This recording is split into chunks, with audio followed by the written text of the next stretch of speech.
The most common issue with the Squawk and Talk games and my replacement soundboard is not having background sound when you start a game.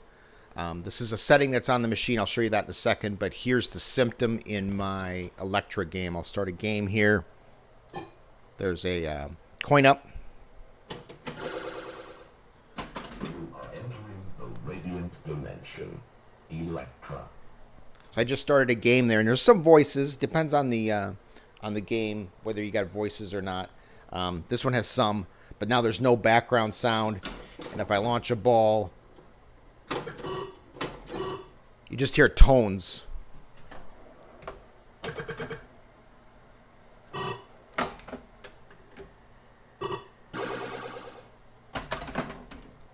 And I'll show you here how to fix that.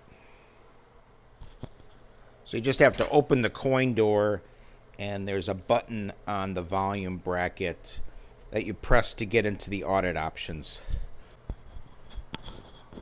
When you press the button, the score will go away,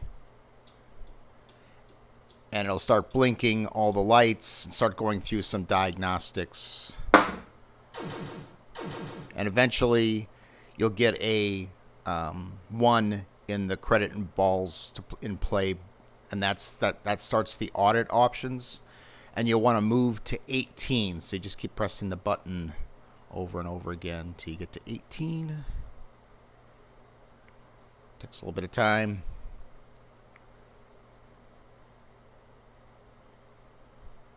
There's 18, and you can see the setting is 00. That's what's in the scores. That's tones without background. So you press that start button and hold it till you get 03.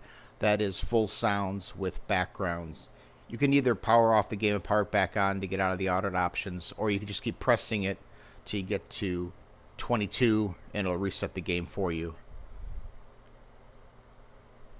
You have been exposed to Electra's radiation.